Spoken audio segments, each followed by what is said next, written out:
Right before we plunge into this, if you're enjoying these tales and want more, please do give us a like, subscribe, and tell us where you're listening from.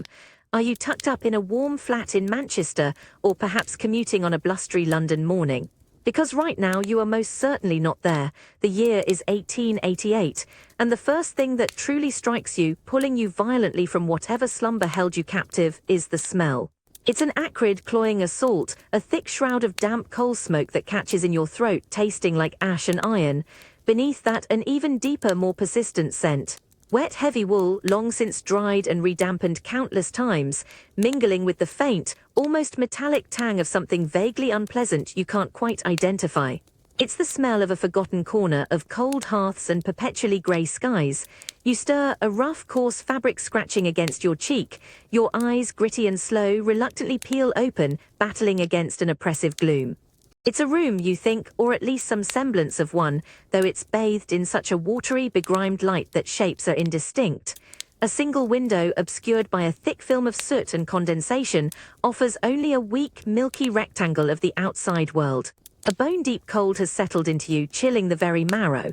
It's not just the air, there's a persistent dampness clinging to your clothes, heavy and unforgiving.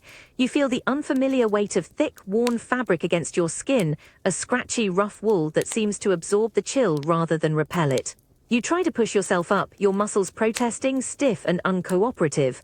The surface beneath you shifts with a groan, a lumpy, makeshift bed perhaps, or just a pile of discarded things. As you slowly manage to sit, a low, distant murmur of the city reaches you. The muffled clatter of horse-drawn carriages on cobbled streets, the mournful hoot of a foghorn far off on the Thames, and the relentless, mechanical thrum of industry. Each sound feels heavy, carrying the weight of a world utterly indifferent to your sudden, disorienting presence. You run a hand over your face, feeling stubble, the weary lines around your eyes. A profound sense of displacement settles deep within your chest, a chilling premonition that you've woken into a life that is quite your own. You just know, with a certainty that prickles your skin, that the past holds its breath, waiting. Just as the oppressive chill starts to feel like a permanent resident in your bones, a palpable shift occurs. A faint, almost elusive scent begins to cut through the heavy, coal-laced air, a surprising intruder in this grimy domain. It's not the metallic tang you registered before, nor the weary damp wool. This is something else entirely, clean, sweet lavender, but strangely, it's interwoven with the distinct, raw smell of cold, upturned earth. It's an impossible combination, yet it's undeniably there, drawing your attention like a gentle, persistent whisper in a crowded room, demanding to be acknowledged.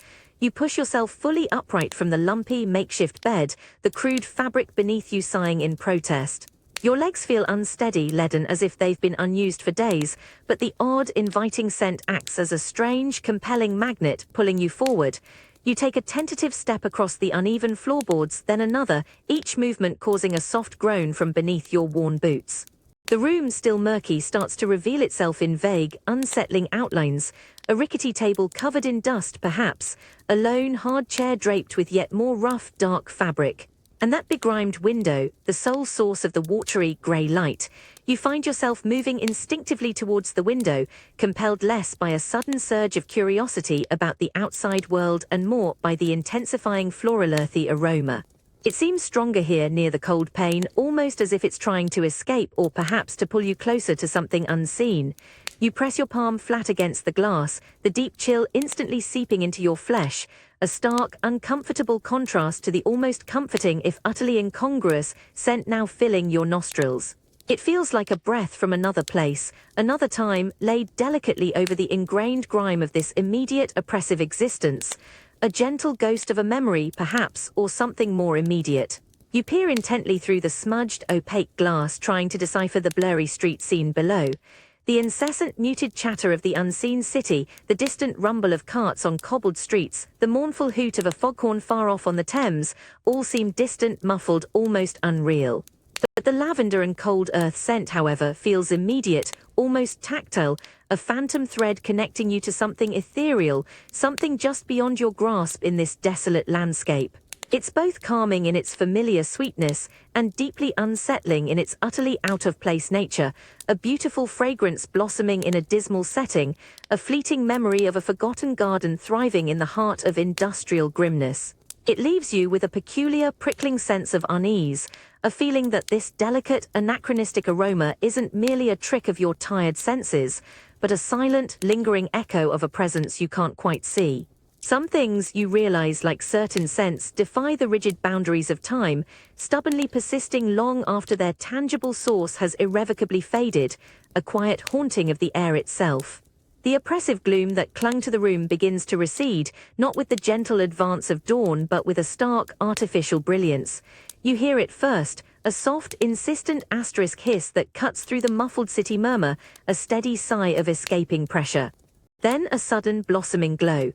It's the gas lamps sputtering into life somewhere nearby, their light spilling in through the doorway and casting long, dancing shadows that stretch and shrink like living things across the grimy walls.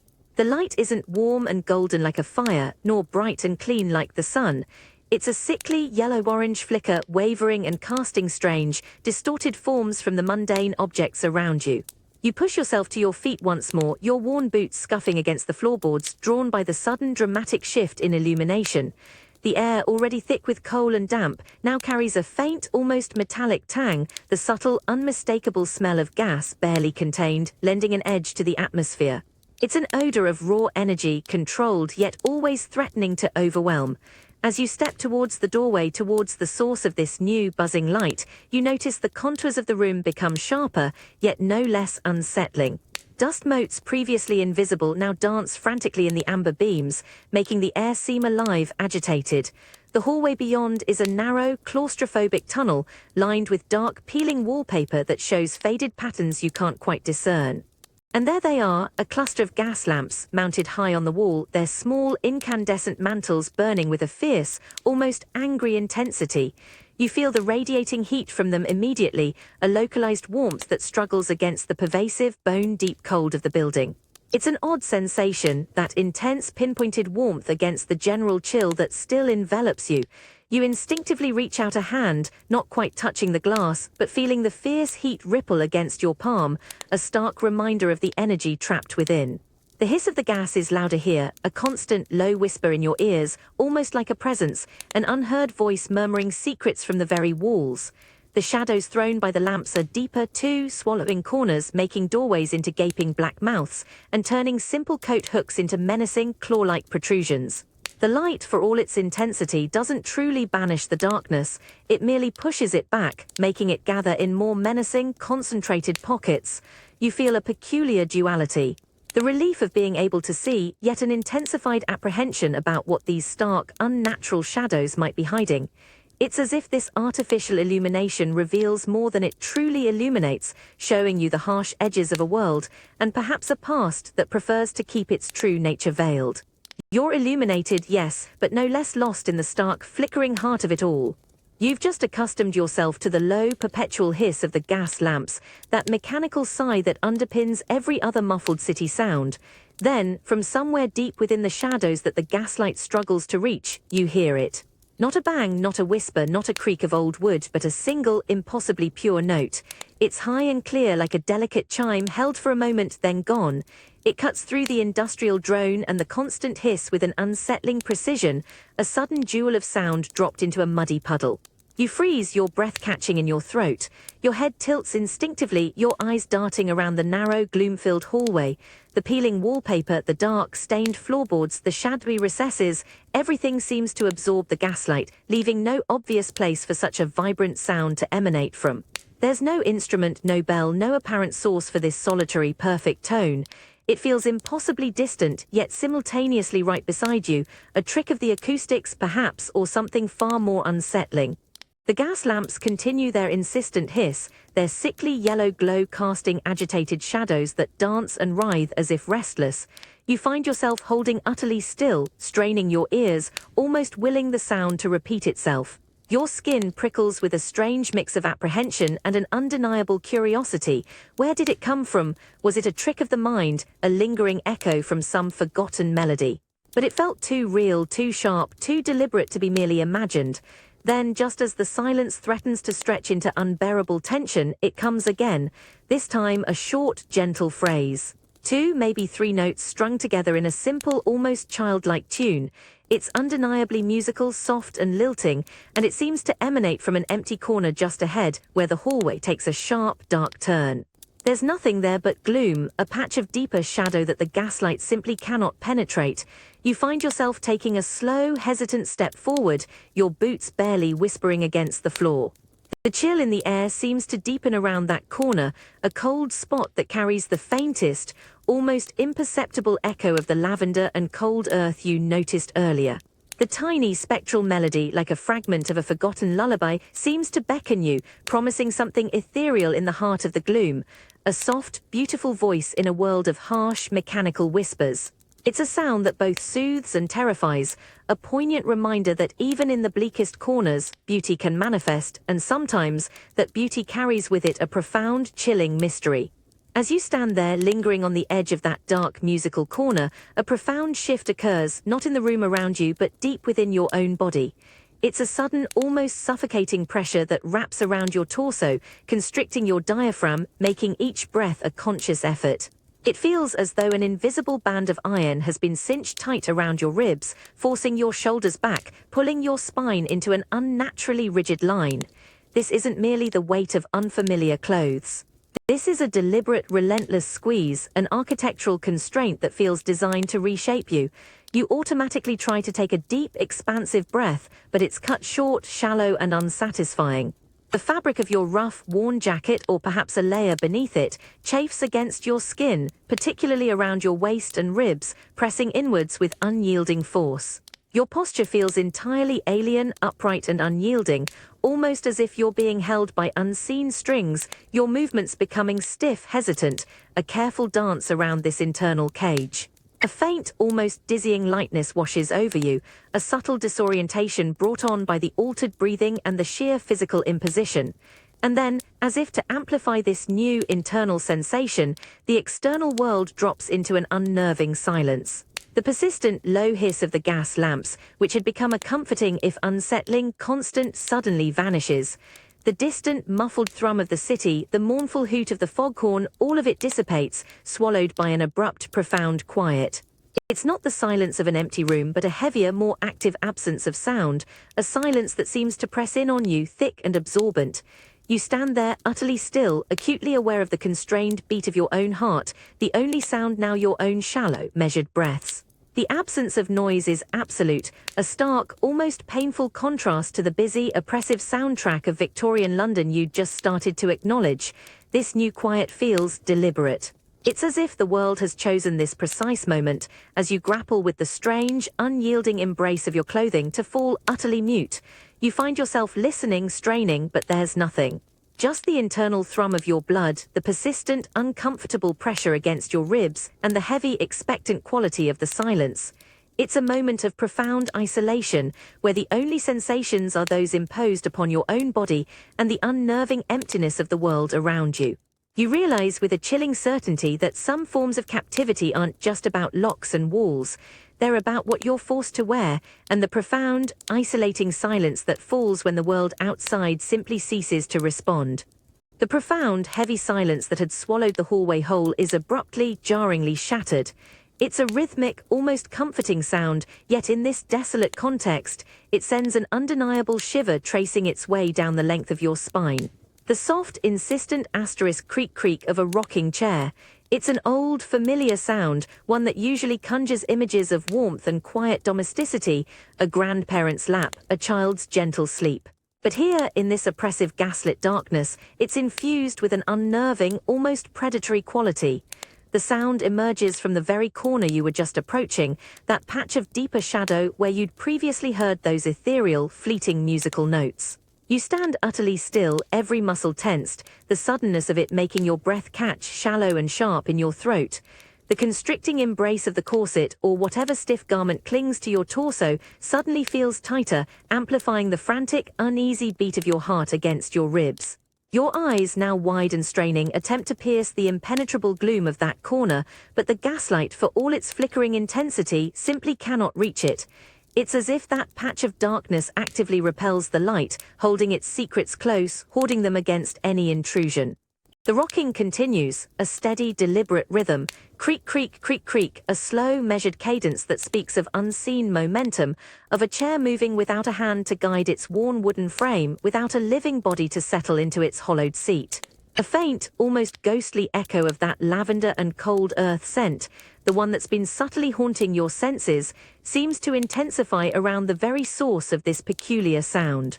It's a delicate perfume, so incongruous, so out of place, yet undeniably woven into the chilling, mechanical rhythm.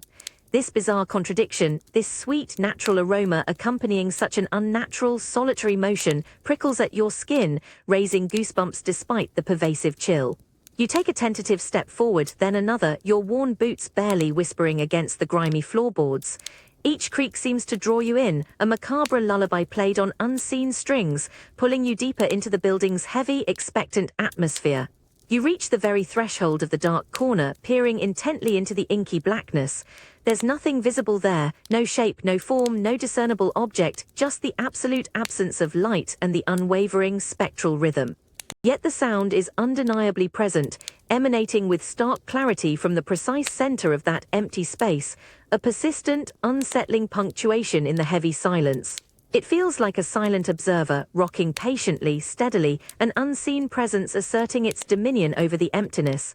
A distinct, cold draft washes over your cheek, a sensation utterly disconnected from any visible source, causing a shiver that runs deep into your bones. In that moment, a chilling certainty settles upon you. Some comforts, when disembodied and untethered from human touch, transform into the most profound and eerie of portents. This gentle, rhythmic sound isn't just a sign. It's a silent, undeniable conversation with the unseen, a haunting reminder that the world around you is not, and has never been, truly empty. It makes you wonder what presence or what memory is so restless, so persistent, that it continues to rock in the heart of such desolate stillness. You feel it first as a distinct lurch in your stomach, a sudden, profoundly disorienting sensation, as if the very ground beneath you has dropped away. Then, the world around you lurches into dizzying, exaggerated proportions. The floorboards, which a moment ago were a familiar expanse beneath your worn boots, now seem to rush up towards your face, vast and sprawling. You haven't fallen, not truly, but your perspective has undeniably plummeted. The gas lamps, which earlier burned fiercely at what felt like eye level, now seem impossibly high, their sickly yellow glow distant, almost like hazy, unreachable stars in a vast, cavernous space. The doorknob, once a simple reach, now gleams like a colossal, polished orb high above your head, completely inaccessible. You find yourself gazing at skirting boards and the lower, grimy reaches of the peeling wallpaper. Textures and dust you hadn't paid mind to before are now overwhelming in their detail. Everything looms, towering over you. The legs of an unseen, rickety table are thick, gnarled trunks. The shadows cast by the gaslight are no longer just patches on the wall, but immense, stretching monsters that seem to ripple with a life of their own. That strange, constricting feeling around your ribs, the one that made breathing so shallow, has softened, morphed. It's no longer a tight, painful vice, but an odd, bulky presence, as if you're wearing layers too thick, too heavy, too grand for your newly diminished form. The rough wool of your outer garment now feels like an enveloping, scratchy blanket, almost swallowing you whole, its weight disproportionate to your new size. You try to take a step, and your legs, though they feel just as weak, are now startlingly short, your small boots making only the softest scuff on the floorboards, a sound utterly dwarfed by the immense, silent space around you. The rocking chair, which had been filling the hallway with its eerie, rhythmic creak, continues its spectral dance from the shadowed corner, but from this new, lowered perspective, the sound hits you differently. It's no longer merely unsettling. It feels enormous, each deliberate creak reverberating through the vastness of the hall, like the groan of some ancient, unseen beast. And the subtle scent of lavender and cold earth that had accompanied it, it's now more pronounced, closer to the ground, almost as if it emanates from the very dust motes dancing in the distant gaslight, a delicate yet utterly chilling fragrance from a height where the world feels both overwhelmingly large and profoundly terrifying.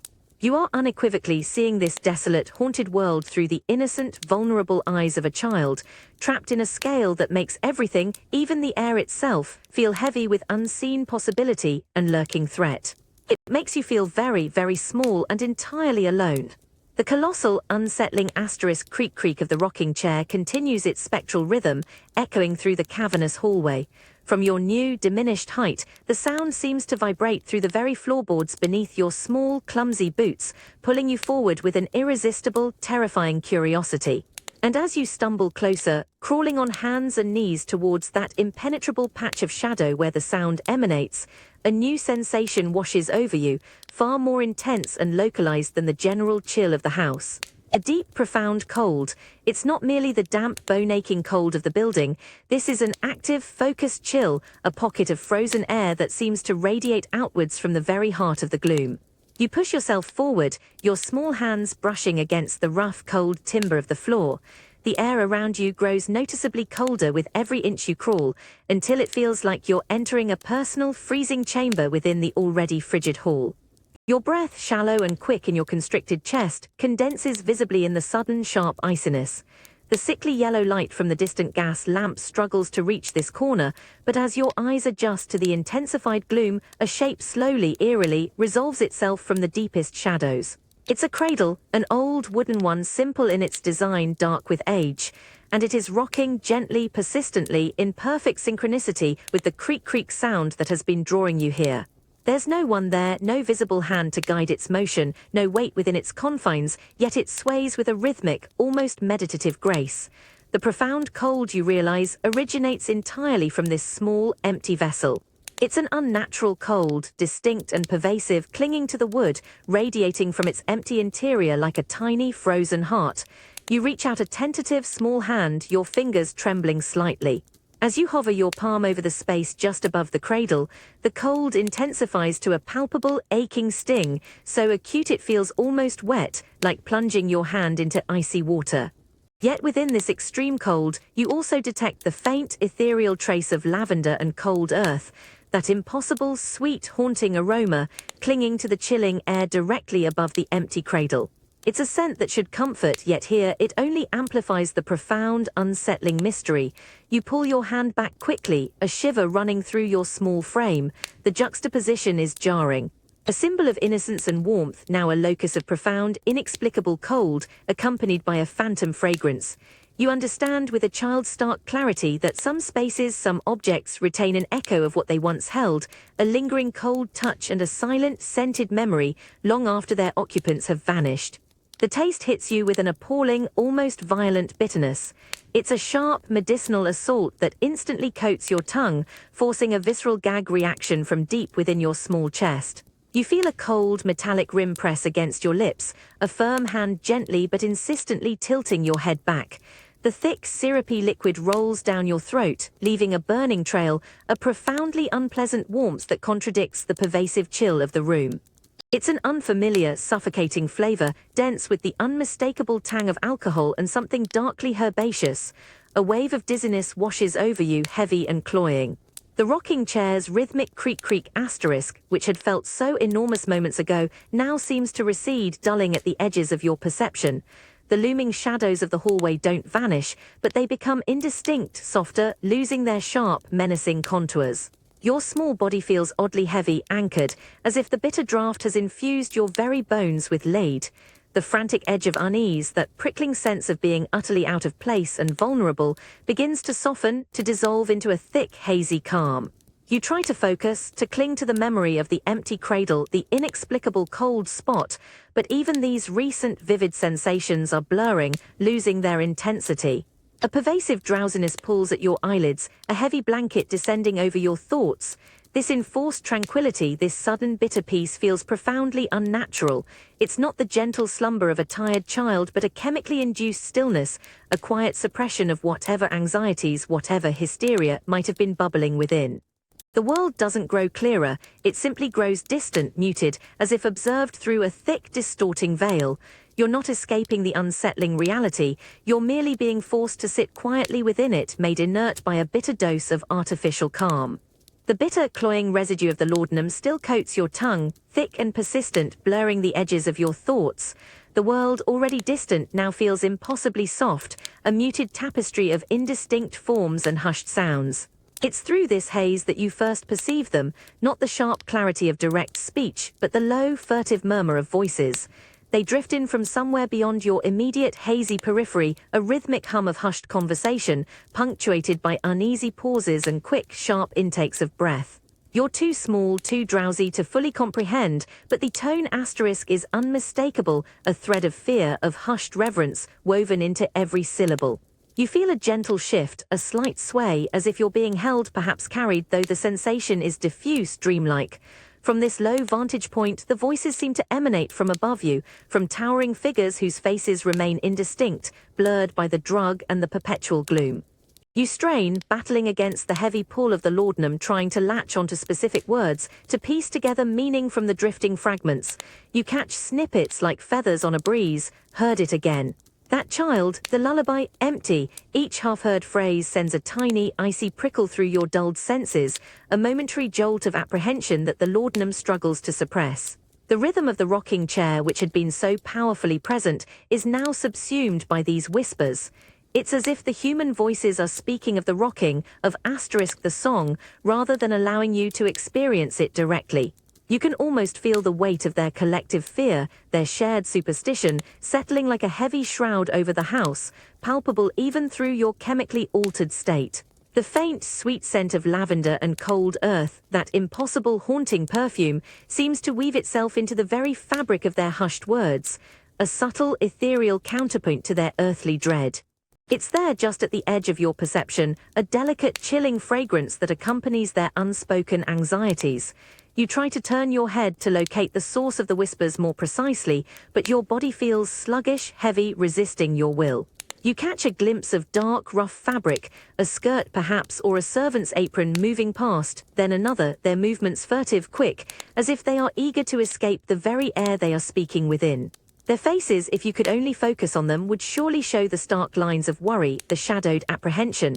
But all you can truly grasp are the fragmented sounds, the nervous energy, the deep undercurrent of fear about something spectral, something that sings an unseen song to an empty cradle. In this drug-addled state, you understand that some truths aren't told aloud, but are passed in fearful whispers, stories absorbed not just by the ears, but by the very atmosphere, seeping into the consciousness of anyone unlucky enough to dwell within its haunted walls. It's a chilling reminder of how easily fear can become a collective, unspoken lullaby sung by the living to something that stubbornly refuses to truly rest.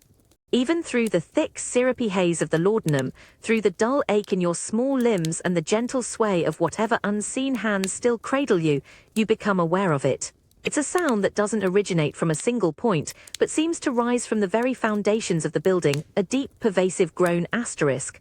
It's a sound of profound age and enduring stress, as if the ancient timbers, the very stone and brick, are sighing under an unbearable weight, exhaling the accumulated burdens of decades, perhaps even centuries. This isn't a singular creak or a sharp crack like a breaking branch. No, this is a symphony of complaint, a low, resonant rumble that vibrates through your small body, through the coarse fabric of your clothes, right into your bones. You feel it more than you hear it, a subtle tremor that makes the air itself feel dense and agitated. Then, interspersed with this deep, foundational hum, come the sharper, more articulate sounds. The sudden asterisk snap asterisk of a floorboard contracting somewhere far above, a sound like a dry bone breaking, the drawn-out asterisk whine of an unseen hinge protesting in the distant gloom. A faint metallic asterisk clank from behind a wall, perhaps the house's ancient plumbing stirring with a cold, sluggish life of its own. The laudanum, which had sought to quiet your fears, now seems to distort these sounds, amplify their uncanny nature. They don't simply exist, they breathe asterisk. The groans take on a mournful quality, like a prolonged exhalation of a sleeping giant. The snaps and clanks become its restless dreams, its twitches and shivers. From your diminished perspective, held low to the ground, these sounds are gargantuan, overwhelming. The vibrations travel through the floorboards directly into your soft palms and knees, making the entire house feel like a living, struggling entity beneath you, its vast, dark interior a labyrinth of suffering. You try to orient yourself to understand, where do these sounds come from? Are they merely the natural settling of an old structure, or something more deliberate, more expressive? The air, already thick with the scent of coal and damp, now feels stirred by these deep murmurs, carrying faint, musty undertones, hints of forgotten dust and undisturbed decay. And through it all, faint but persistent, is that impossible delicate scent of lavender and cold earth. It weaves through the house's groans like a fragile thread, a sweet melancholic counterpoint, almost as if the house itself, in its weary sighs, is remembering something delicate, something lost, echoing the spectral lullaby that still haunts the empty cradle in the dark corner. The rhythmic asterisk creak of the rocking chair, though dulled by the drug, seems to fall into a strange, unsettling harmony with the house's vast, internal symphony. It's as if the house groans in response, a sympathetic vibration, a shared burden with the unseen presence that rocks the empty cradle. You feel a profound sense of claustrophobia, not from walls but from the sheer asterisk life of the building itself, its unseen heart beating with a slow, heavy rhythm, its voice a perpetual sorrowful song.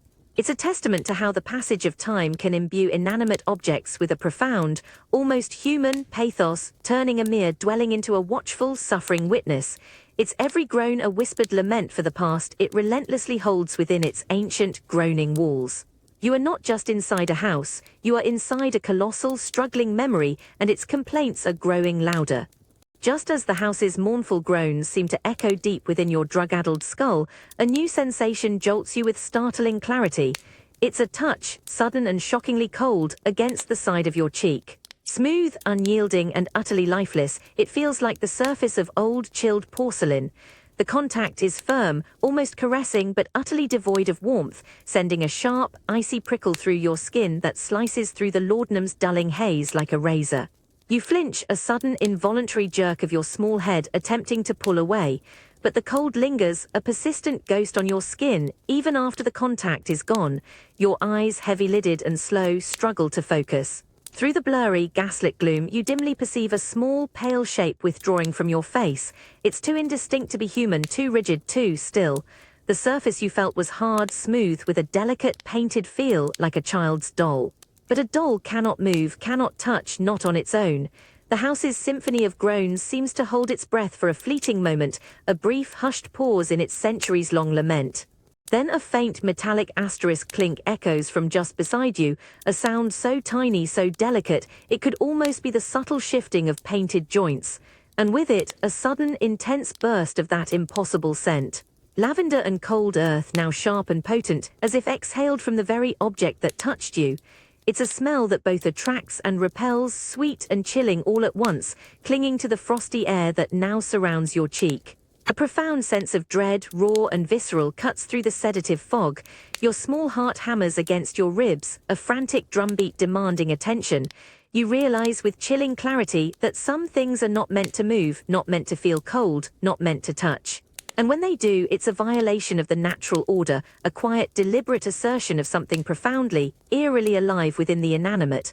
A porcelain touch in the darkness, a cold caress from an unseeing gaze feels like a boundary crossed, a spectral invitation whispered directly onto your skin, promising a haunting intimacy you utterly dread. It's a cold, undeniable hand on your path, a silent promise of an unyielding presence that has just made itself known, leaving you more exposed, more vulnerable than any spoken threat ever could. The heavy, bitter aftertaste of laudanum still clings to your tongue, though the immediate dizzying haze has softened to a dull, persistent blur at the edges of your perception.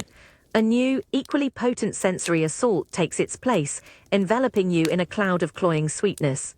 It's the overwhelming aroma of strong black tea, infused with milk and a saccharine sweetness, mixed with the faint, sugary scent of dry sponge cake and shortbread biscuits. It's an artificial, almost suffocating sweetness, layered over the perpetual damp and coal smoke of the house.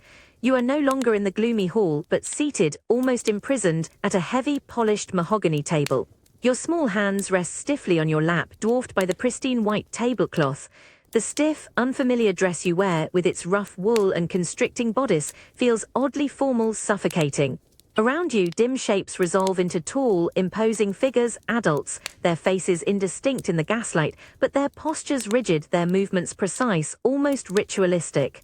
The gentle asterisk clink asterisk of porcelain cups against saucers, the soft asterisk scrape asterisk of silver spoons, the rustle of heavy fabric as someone shifts, these are the only sounds in the room, each one amplified by the oppressive quiet that hangs between the adults. It's a silence that feels less like peace and more like a carefully constructed cage. A porcelain cup, impossibly large and delicate, is placed before you. The faint steam curling from its rim carries that potent sweet tea smell, almost too rich. You feel a subtle, almost imperceptible nudge from an unseen hand against your back, a silent command to participate. Your own small hand trembles slightly as you reach for the handle, the cold, smooth porcelain feeling alien against your fingertips. The sheer weight of the cup feels monumental, a task in itself. You raise it slowly, the fragrant steam washing over your face, and the bittersweet liquid touches your lips. It's warm, far warmer than anything else in this perpetually chilled house, but its sweetness feels forced, masking something else, something unspoken. Your gaze drifts around the room, taking in the heavy, dark furniture, the solemn portraits on the walls whose eyes seem to follow your every move, judging your every gesture. This entire scene feels staged, a rigid performance of propriety and civility. The air is thick with unspoken rules, with expectations, with a profound, almost palpable tension that underlies the sweet smells and delicate sounds. You feel a familiar sense of disquiet, of being an unwilling participant in a life that is not your own, a role you are being forced to play. This isn't a comforting meal. It's a stifling ritual, a silent demand to conform, to absorb the sweet poisons of decorum. It makes you feel utterly alone, observed, and deeply, terribly trapped, under the watchful, unyielding gaze of a world that demands a performance of calm, even as the house itself groans with unspoken truths. Even with the cloying sweetness of the tea still on your tongue, and the gentle, dizzying aftermath of the laudanum in your head, you feel it, an undeniable, constant pressure, a gaze that feels almost physical. It's not one of the blurred figures at the table, whose own eyes seem to avoid yours. This stare comes from higher up, from the shadowy recesses of the wall, from a canvas painted long ago. It's the unblinking gaze of an ancestral portrait, fixated directly upon you. You lift your head slowly, reluctantly, your small neck stiff, drawn by an irresistible, unsettling magnetic pull. The flickering gaslight, already weak, seems to dance mischievously around the portrait, making the painted face shift and waver in the gloom. It's an elderly woman, stern and unsmiling, clad in heavy, dark Victorian mourning attire. Her eyes, painted with a meticulous realism, are deep-set and piercing, an intense, unyielding grey that seems to see right through the layers of time and circumstance, directly into your very core. Her lips are a thin, disapproving line, and her entire demeanor exudes a rigid, unforgiving judgment. You try to look away, to break the unsettling connection, but you can't. Her gaze feels like a physical weight pressing down on you, pinning you to your seat. It's a gaze that holds an entire history within it, a silent accusation, an ancestral claim. The polite, strained silence of the tea party suddenly feels impossibly loud, filled with the unspoken weight of her judgment. You can almost feel the chill emanating from her painted eyes, a coldness that penetrates the sweet warmth of the tea and the heavy fabric of your dress. A subtle, almost imperceptible tremor runs through the heavy mahogany table. Is it your imagination, or does the air around that portrait thicken, carrying a faint, musty scent of old paper and dust, mingled with a familiar, haunting hint of lavender and cold earth? It's as if the portrait itself is exhaling a sigh of ancient sorrow, a memory that clings to the very canvas. The unblinking stare of those painted eyes makes you feel utterly exposed, as if every thought, every tremor of unease is being recorded, scrutinized by generations of silent watchers. This isn't just a painting, it's a window, and someone or something is watching you from the other side. The very air seems to thicken with her silent disapproval, a powerful, unseen presence demanding recognition. You realize with a chilling certainty that some eyes, even painted ones, carry with them a powerful, unyielding will, a spectral authority that transcends death, turning a formal gathering into an uncomfortable, unsettling interrogation from the past. The unblinking stare of the ancestral portrait, that heavy, silent judgment, finally breaks as you are gently but firmly led away from the formal drawing room. The polite, stifling quiet of the tea party is abruptly shattered as you are guided down a narrow, surprisingly steep staircase, plunging you into an entirely different world of sound, smell, and sensation. What strikes you first is the sudden, almost overwhelming heat, a stark contrast to the house's pervasive chill. It's a dry, humid warmth, thick with the smell of scorched fat, boiling starch, and something vaguely metallic, like hot iron. It assaults your senses, almost making you gasp. Then comes the noise, not the ethereal whispers or spectral rocking, but a cacophony of human activity, the distinct rhythmic asterisk clang-clang-clang of heavy pots and pans being moved, scraped, and furiously scrubbed against some unseen surface. The rapid, insistent asterisk chop chop chop of a knife on a wooden board, the sizzle and spit of food cooking over an open flame, the bubbling of unseen liquids. And beneath it all, a low, constant murmur of human voices, not the hushed, fearful whispers from before, but the brisk, practical chatter of people working, their accents broad, their sentences quick and clipped.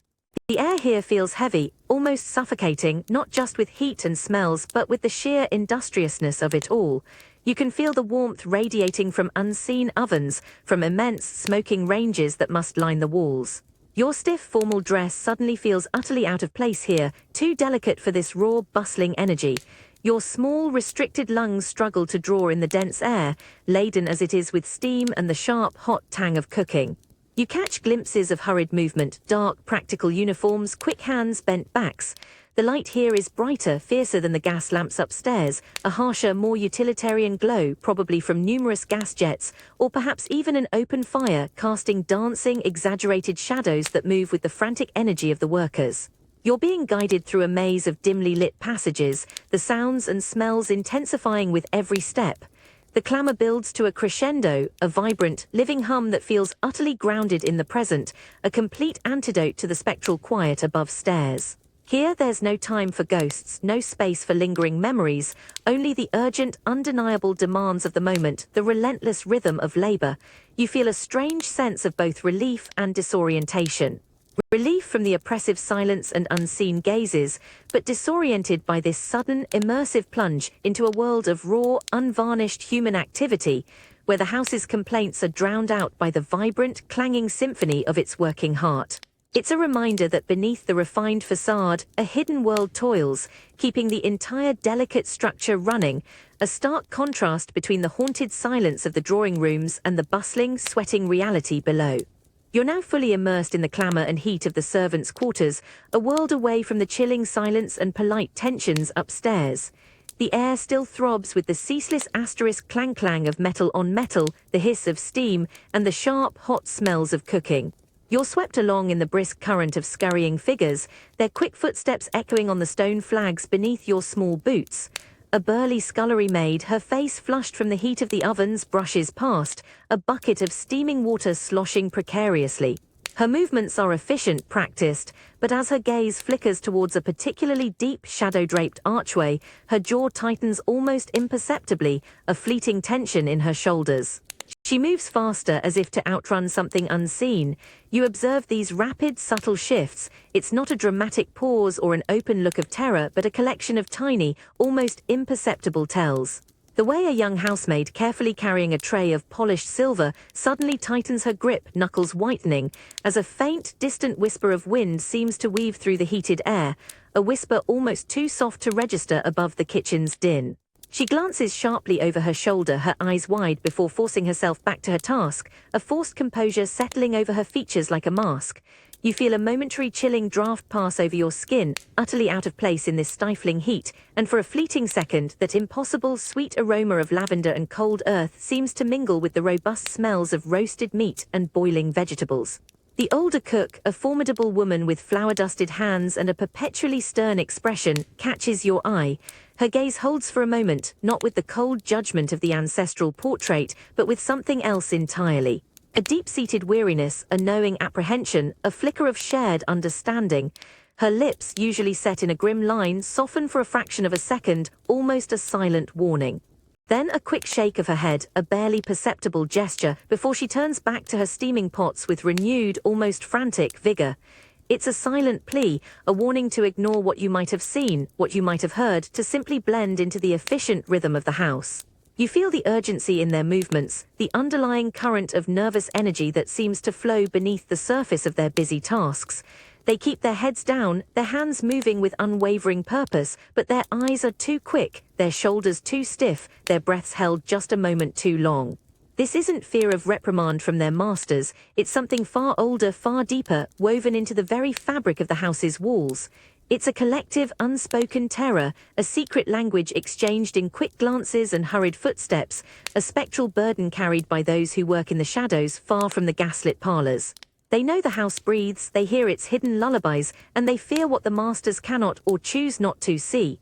You realize that beneath the structured order of this grand Victorian dwelling, there's a shared, silent understanding among those who serve. Some truths are too unsettling, too profound to ever be spoken aloud, especially when those truths concern the very spirit of the house itself.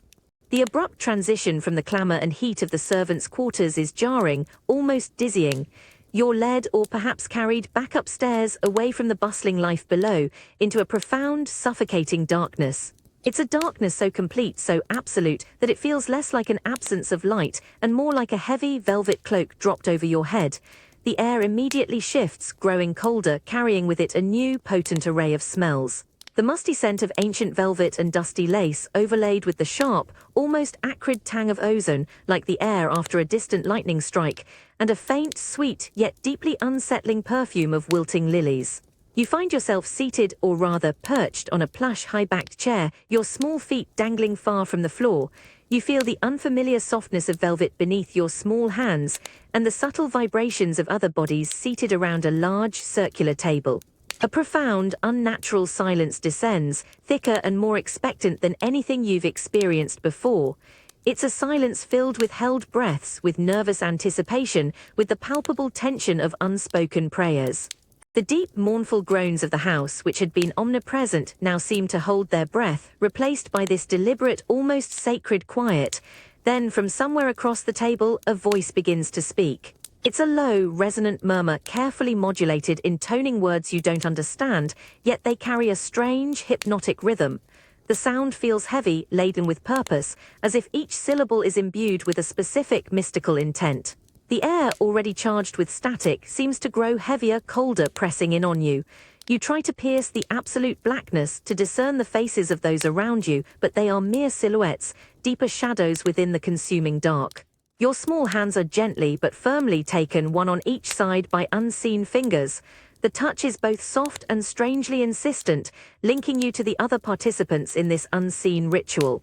You feel the subtle tremor in the hands that clasp yours, the slight coldness of their skin, a testament to the collective unease in the room. And from within this profound darkness, from the very center of the table, a faint, undeniable chill emanates, deepening the pervasive cold, carrying with it that familiar, impossible scent. Lavender and cold earth, now stronger, clearer than ever before. It's a smell that feels both intimate and alien, a breath from another realm, now unmistakably present. You realize with a sickening certainty that this isn't just a gathering in the dark. It's a deliberate invitation, a desperate attempt to bridge the divide, to call forth something that should remain unseen and unspoken. You are a captive audience in a performance where the players are unknown, and the guest of honor is not of this world. The air thrums with a primal, electric energy, and you know deep in your small, pounding heart that the veil between worlds is thinning, and something is stirring, waiting for its cue. The mesmerist's low, hypnotic drone still murmurs across the darkened table, a fragile thread of sound in the suffocating black. Your small hands are clasped tightly by unseen fingers, a shared nervous circle. Then from the very core of the profound darkness you feel it, a sudden, intensely sharp draft of air. It's not just cold, it's a penetrating, unnatural chill, a breath that feels impossibly ancient, ghosting over your bare neck and making the fine hairs stand on end. It carries with it an instantaneous heightened surge of that impossible, sweet, haunting aroma of lavender and cold earth, now so potent it feels almost solid, a fragrant, icy cloud that pricks at your nostrils. The single, flickering candle on the table, which had been your lone visual anchor in the absolute gloom, suddenly elongates its flame. It seems to gasp, to stretch upwards, as if trying to escape the encroaching cold. For a fraction of a second, the tiny point of light burns with a fierce, almost desperate blue intensity, casting wild, fleeting shadows that dance madly across the unseen faces around you. Then, as if a great silent hand has simply pinched it, the flame shrinks to a minuscule spark, wavers and vanishes entirely. The darkness deepens, becoming absolute. It's no longer just an absence of light. It's a living, breathing entity that presses in on you, thick and heavy, suffocating. The air is suddenly devoid of even that faint flicker of warmth the candle had offered, leaving behind only the profound, aching cold. The mesmerist's resonant drone cuts off abruptly, replaced by a sharp, collective intake of breath from the unseen circle. You feel the hands gripping yours convulse, their fingers tightening painfully, a shared, involuntary spasm of terror and dread. The muffled house groans that usually punctuated the night now seem to hold their breath, their vast, timbered complaints momentarily silenced by this profound, unsettling quiet. Your small heart hammers a frantic, deafening rhythm against your ribs, a drumbeat in the all-encompassing black. The pervasive chill on your cheek, a memory from the touch of the porcelain hand, suddenly feels fresh, insistent, as if that unseen entity has just drawn closer, its breath still lingering.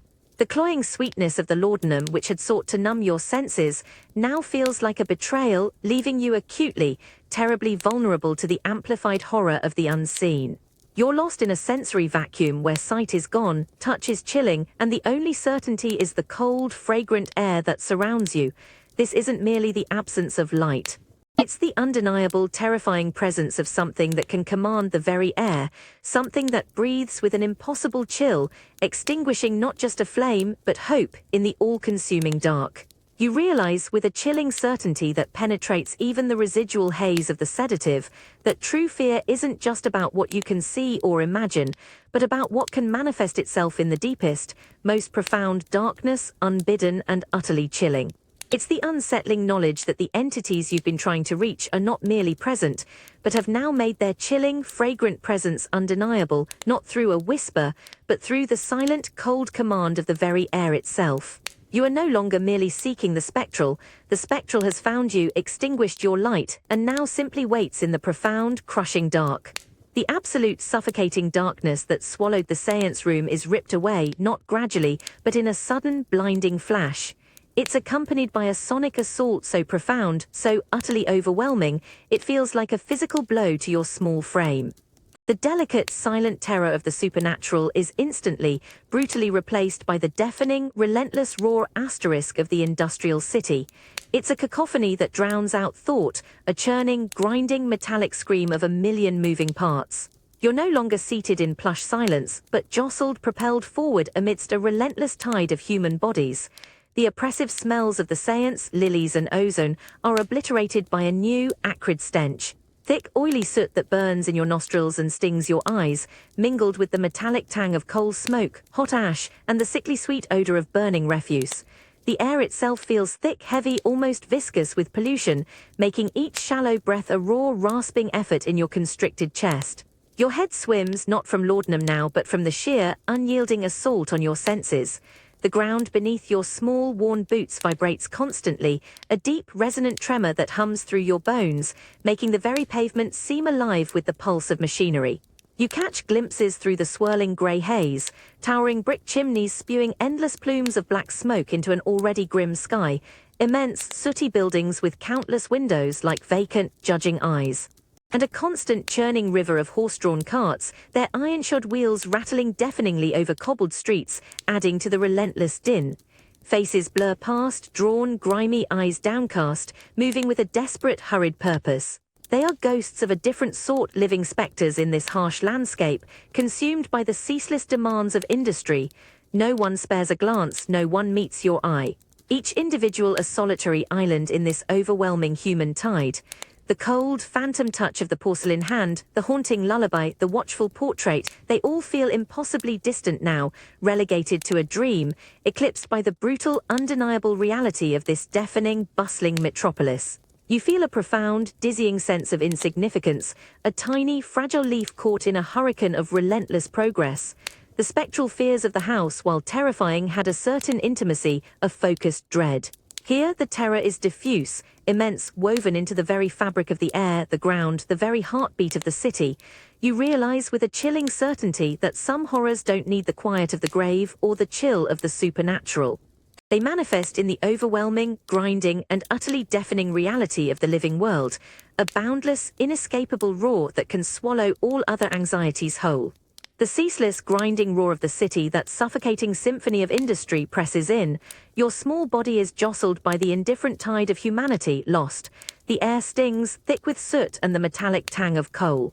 Your ears pound from iron-shod wheels and unseen engines. Then, impossible and utterly clear, a sound cuts through it all. It's faint, a fragile thread of melody, but it slices through the deafening urban din with unnerving precision. The lullaby. Those same delicate notes, pure, that you heard in the dark, silent hall, now weave through London's monstrous clamour. It's not loud, it feels whispered, intimately close, as if sung directly into your ear, yet it resonates with a clarity that silences the world around you, if only for a fraction of a second. A phantom echo of the rocking chair's rhythmic creak seems to underpin the melody. You feel an instant, profound chill against your skin, a localized cold spot amidst the acrid, polluted air. And with it that familiar, impossible perfume, lavender and cold earth. It blooms fiercely, cutting through the stench of industrial grime, a delicate yet utterly chilling fragrance that wraps around the phantom melody. You stumble, your head whipping around, desperate to locate the source amidst the swirling grey chaos. No one else reacts, their grimy faces fixed in weary determination, but you catch it. A mother pulling her child closer, an old man's eyes widening, a subtle shiver running through the crowd. They don't hear the song like you, but they feel the shift, the chill, the ghost of an unseen presence. The lullaby is here, a fragile, persistent whisper of memory, a chilling reminder that some hauntings are not confined to old houses, but follow you, clinging to your very soul, singing their spectral song in the most unexpected of places, a silent, beautiful terror in a world of overwhelming noise. The world shrinks to the feeling beneath your fingertips, a dense, unforgiving roughness utterly devoid of softness. It's the texture of black morning crepe and it's everywhere. It wraps around your small body heavy and unyielding, absorbing every flicker of light, every trace of warmth, encasing you in tangible darkness.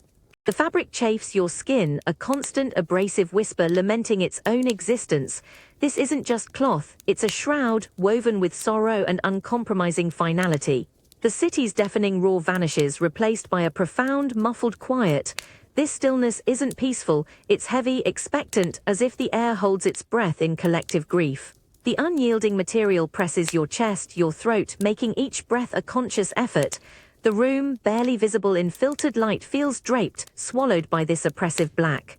Every surface is cloaked, an architectural expression of sorrow, cold and unyielding. A faint, metallic tang like unshed tears mingles with the dampness and ghost of coal smoke.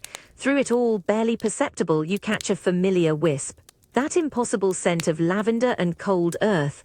It's almost muffled by the dense crepe, a fragile counterpoint to the fabric's stark declaration of loss.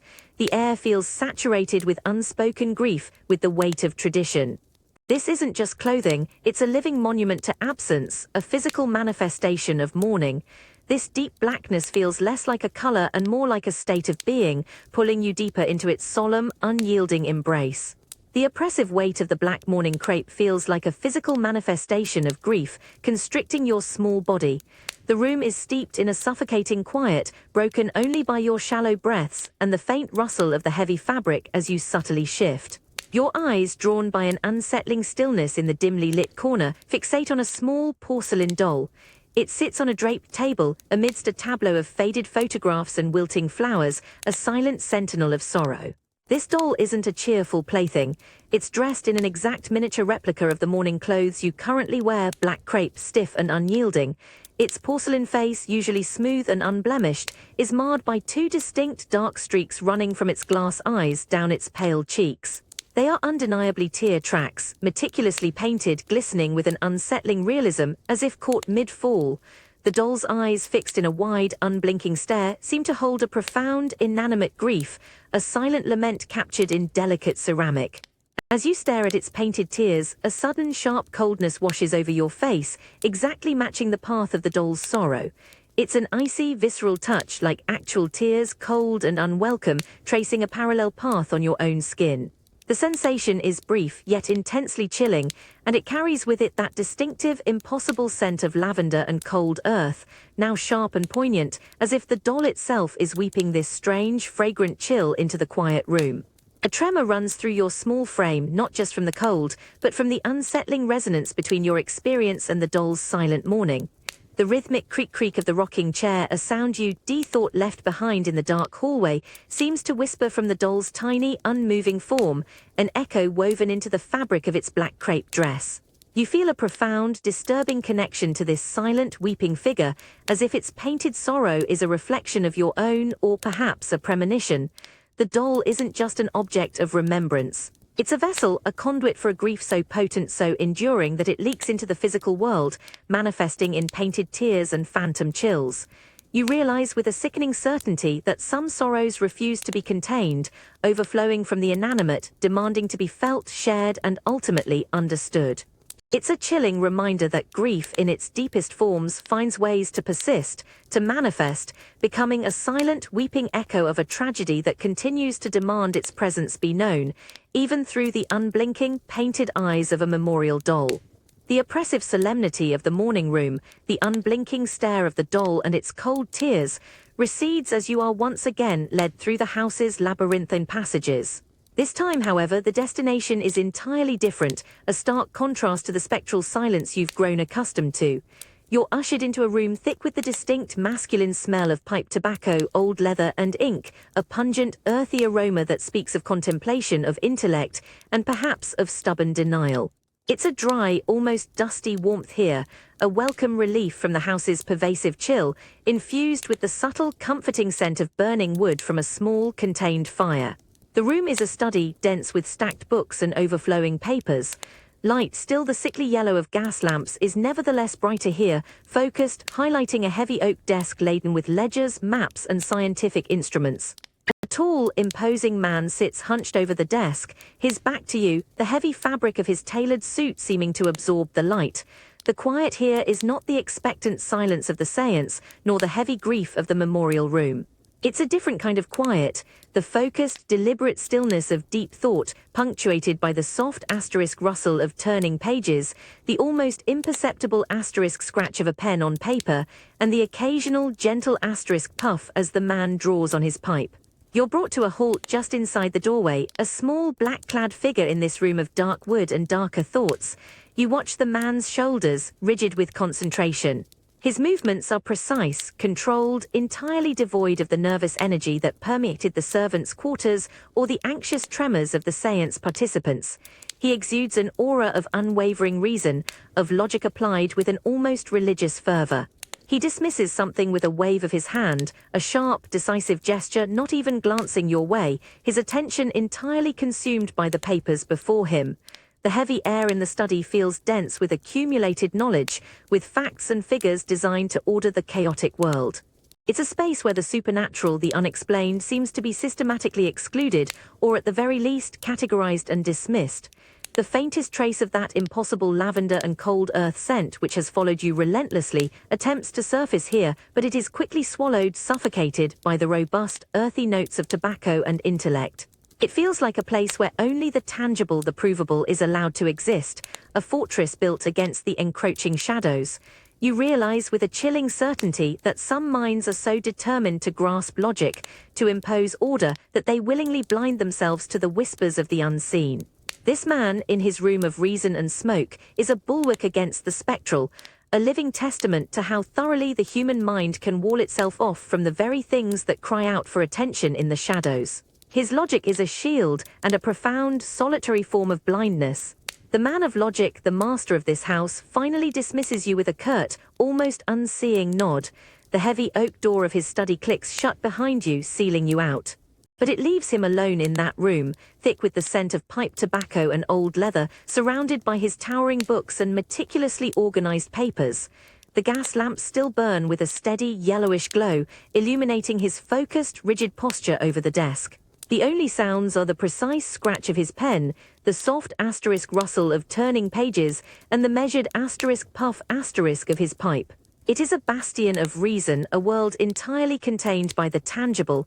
He draws deeply on his pipe, a plume of grey smoke unfurling in the lamp light, a deliberate calming ritual. He shifts, reaching for another volume, his fingers brushing against the cold, polished wood of the desk, and then he feels it, not a draft, not a tremor, but a distinct, isolated pocket of profound coldness that has suddenly coalesced directly behind him, just by the empty, high-backed chair in the corner of the room. It's an icy breath that raises the hairs on his neck, an impossibility in this warm, enclosed space. His hand freezes midair, the book ungrasped, the scratching of his pen ceases. His body, usually so unwavering, stiffens almost imperceptibly at first. He tries to dismiss it, a trick of the old house, a draft from beneath the door, but the cold is too absolute, too localized. And then, woven into that impossible chill, a faint, undeniable aroma begins to bloom. It's clean, sweet lavender, intricately blended with the raw, earthy smell of cold, upturned soil.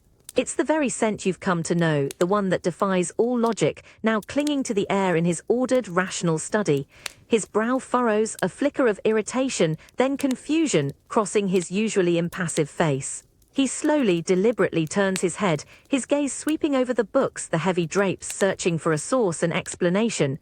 His eyes linger on the empty chair, then the wall, then back to his papers, seeking a logical fault. But there is nothing, just the thickening cold, the inexplicable scent, and then, as if from the very air itself, it begins, a soft, clear melody, not a phantom creak, not a whisper, but a lullaby.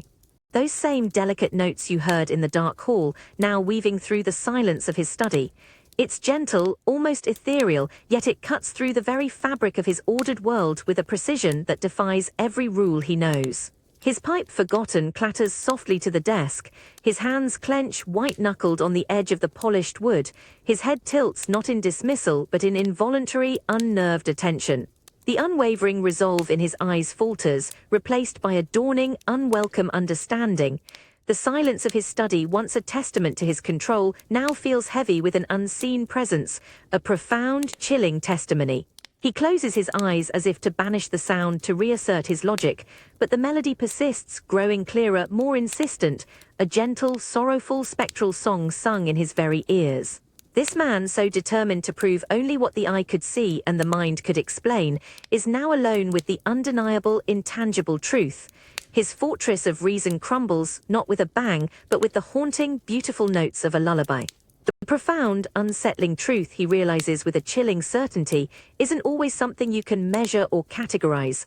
Sometimes it's simply a song sung by the unseen in a language the heart inherently understands, leaving the rational mind utterly, terrifyingly defenseless.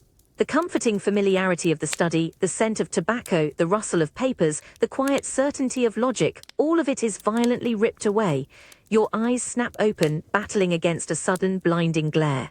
It's not the soft, yellow gaslight of the house, but a stark, clinical white, harsh and unblinking, bouncing off pristine, unblemished walls. The air that assaults your nostrils is utterly devoid of coal, smoke, or damp wool. Instead, it's a sharp, antiseptic tang, metallic and medicinal, mixed with the faint, unsettling smell of unwashed bodies and something vaguely sweet, like disinfectant or ether. It's a scent that promises cleanliness, yet hints at sickness and suppression. You are no longer in your black morning clothes, nor the rough wool of your initial awakening. Instead, a coarse, scratchy gown, stiff with laundering, clings to your small frame. It offers no warmth, no comfort, only the oppressive sensation of institutional anonymity. You lie on a narrow, hard cot beneath a thin, unyielding blanket.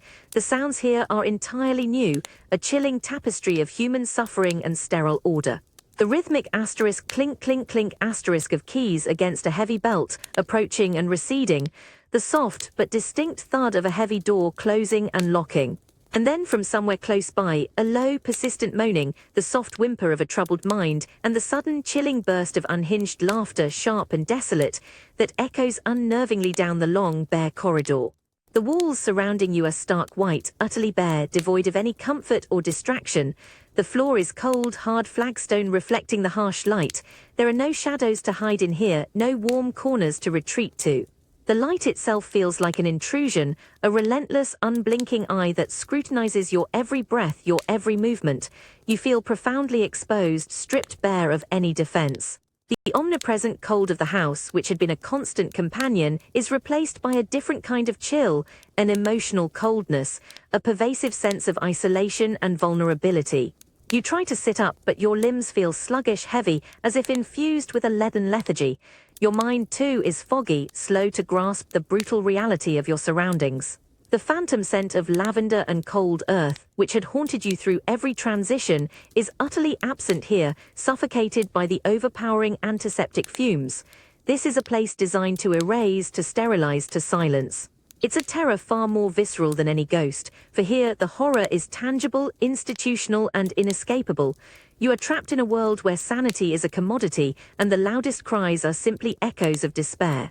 You realize with a sickening certainty that this is a prison of the mind, a place where all sense of self, all memory, all spectral connection is systematically stripped away, leaving only the chilling, empty echo of who you once were.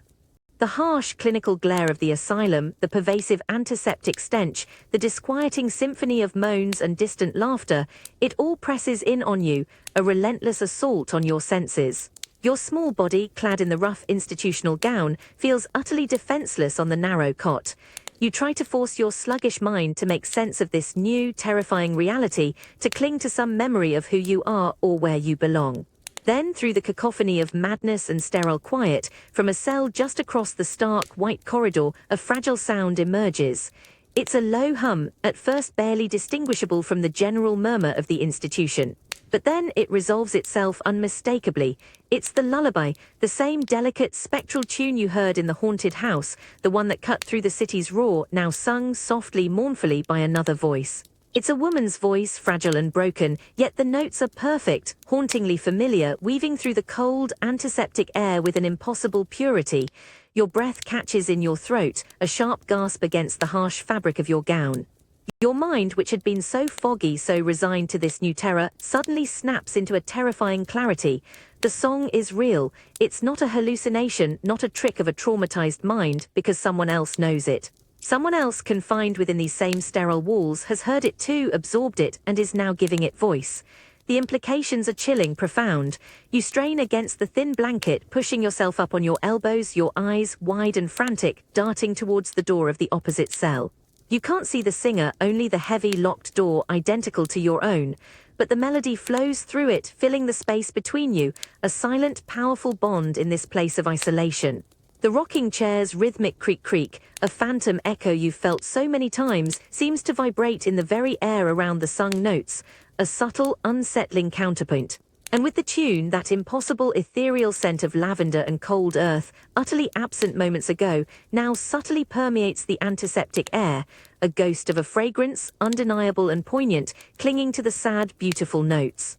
This is a shared secret, a mutual haunting, linking you to another suffering soul. In this place designed to eradicate individuality, to silence dissent, to impose a brutal form of sanity, the spectral lullaby persists, carried on the lips of the insane.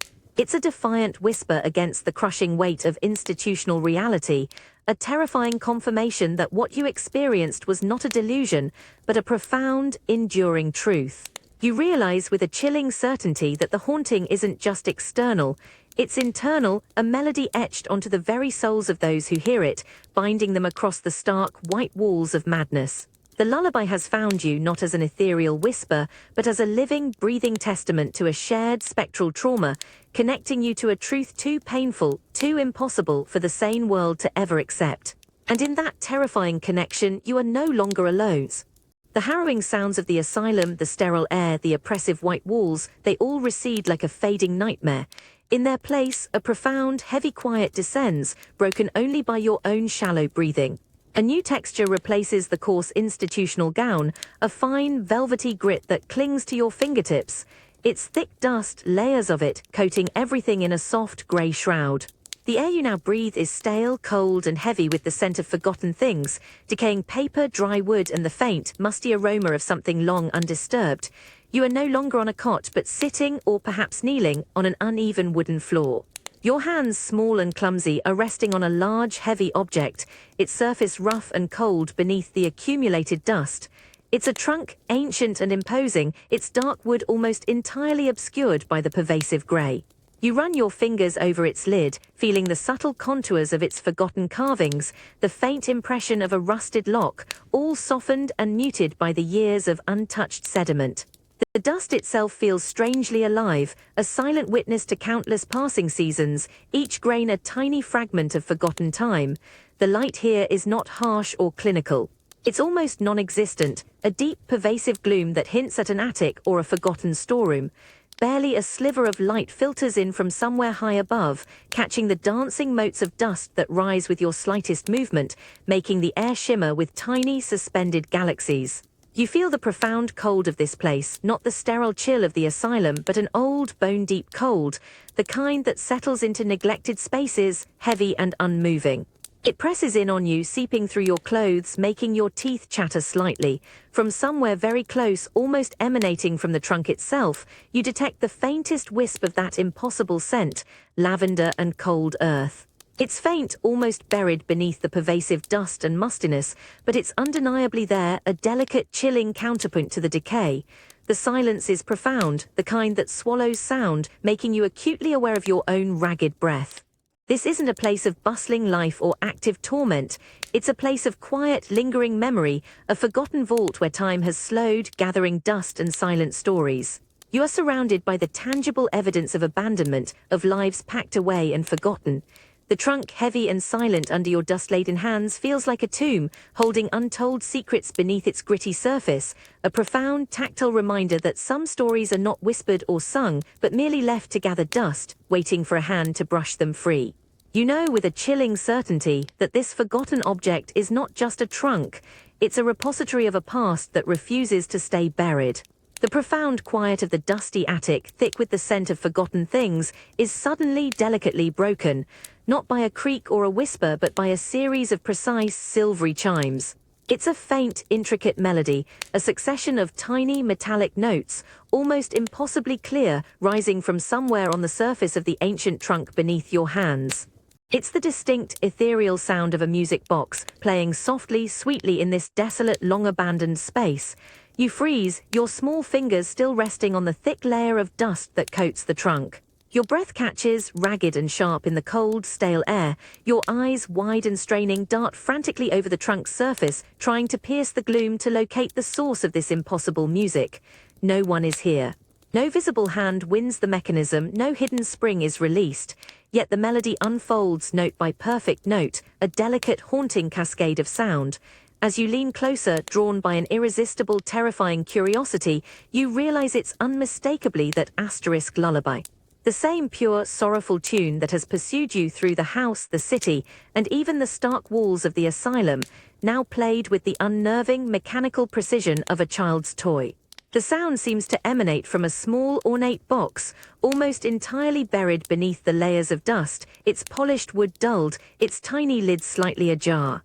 A wave of intense, localized cold washes over your face, sharper and more piercing than the pervasive chill of the attic. It emanates directly from the music box, a frigid breath that seems to condense the very air around the playing mechanism. And with it that impossible, haunting aroma, lavender and cold earth. It blooms fiercely from the tiny, open box, mingling with the dry scent of dust and old wood, a potent, ethereal perfume that feels intimately connected to the spectral melody. Your fingers tremble, a desperate urge to touch the cold, playing box to stop the impossible music, battling with a deeper primal fear. It's a tangible manifestation, a mechanical echo of the unseen, a final, undeniable proof that this haunting isn't merely a perception, but a force that can manipulate the physical world, bringing forgotten melodies to life. The music box playing its spectral lullaby in the desolate quiet isn't just a forgotten toy, it's a direct, chilling message, a persistent whisper from a past that refuses to be silenced, ensuring that the melody once heard can never truly be unlearned. It makes you feel utterly alone with a truth that is both beautiful and profoundly terrifying. The delicate, haunting chimes of the music box fade, leaving a profound, resonant silence in the dusty attic. Your small, trembling fingers, still hovering over the cold, self-playing mechanism, now move with an almost instinctual urgency. The music box had been nestled within a hidden compartment of the ancient trunk, and as its lid creaks open further, revealing its dark, dusty interior, a new discovery presents itself. Your hand brushes against something unexpected beneath a layer of yellowed lace, a small, leather-bound book. You pull it free carefully, a fine cloud of ancient dust puffing into the stale air around you. The cover, once dark, is now faded to a mottled brown, its surface dry and brittle beneath your fingertips.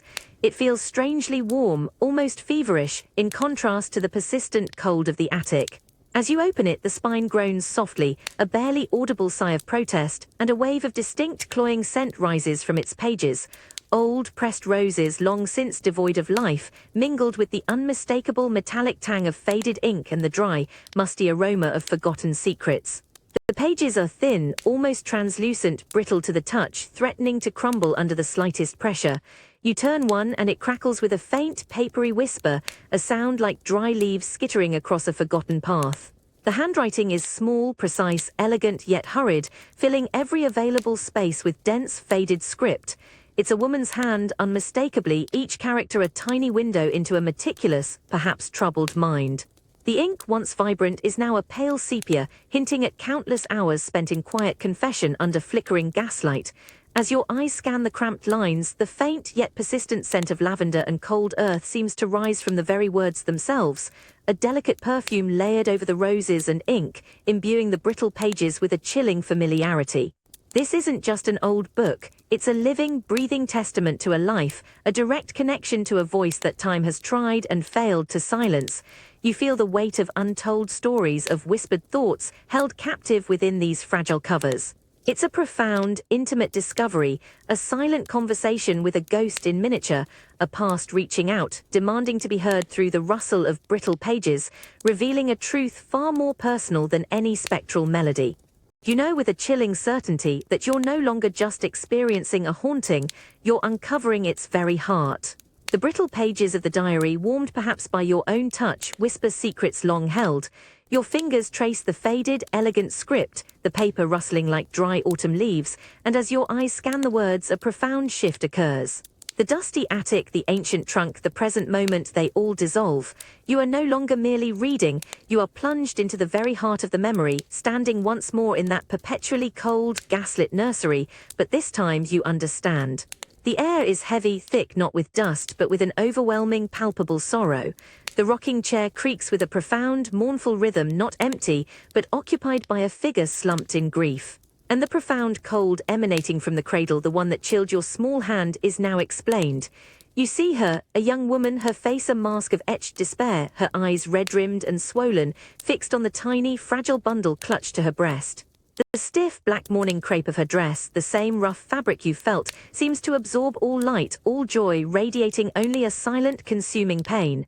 Her lips move, not in speech, not in protest, but in a soft, ethereal hum. It is the asterisk lullaby, those same delicate notes you heard in the dark hall that pierced the city's roar, that played from the music box, now pour from her own broken heart. It's a melody woven with unspeakable grief, a mother's final desperate act of love sung as a tender farewell. You feel the profound, aching chill of the nursery intensifying around her, emanating from that tiny, still form she holds so close, a child so impossibly frail, so quiet. The scent of lavender and cold earth, that impossible perfume, rises now with an overwhelming potency. It emanates directly from the small wrapped bundle in her arms, a tragic, poignant fragrance of innocence lost, of an earthly goodbye, mingling with the metallic tang of unshed tears.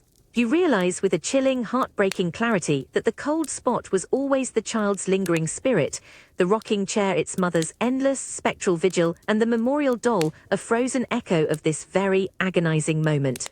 Every spectral whisper, every chilling touch, every inexplicable sound you've encountered has led you here, to this raw, beautiful core of unbearable grief. To witness such profound, undying love in the face of inevitable loss is to understand that some bonds are forged so deeply, so irrevocably, they tear at the very fabric of reality itself. Grief, you realize with a crushing weight in your own chest, doesn't just pass. It lingers, a spectral lullaby sung through generations, a testament to a love that refuses to fade, choosing instead to haunt the living until its story is finally, tragically, truly heard. It's a love so powerful it transcends the grave, a mother's eternal song echoing through time, a silent plea for remembrance that at long last you have answered. The raw, aching scene of the mother's final lullaby to her dying child begins to ripple, distorting at the edges of your vision like heat haze. The profound sorrow that enveloped you is suddenly pierced by a jarring, unsettling shift in the very fabric of the music. The delicate, pure notes of the lullaby, which have been a constant if haunting presence, begin to stretch, to warp, becoming elongated and off-key. It's as if the melody itself is being pulled apart, each note clinging desperately to its purity before sliding into a shrill, discordant wail. The rhythmic asterisk creak of the rocking chair, once a comforting sorrow, now grates, harsh and uneven, its cadence broken, accelerated like a frantic heartbeat. The sound is no longer a gentle lament but a desperate, insistent plea, a frantic scratching against the profound silence that follows true grief. The entire scene around you, the gaslit nursery, the heartbroken mother, the still child, it all begins to shimmer, losing its vivid, immersive clarity. The edges blur, becoming less defined, as if a thin, distorting veil is being pulled across your perception. The sweet, tragic scent of lavender and cold earth, which had been so potent, now sharpens, taking on an acrid, almost burning edge. It's no longer merely poignant, it feels like a cry, an exhalation of pure, unadulterated anguish. This isn't just a memory, it's a raw, unhealing wound exposed anew.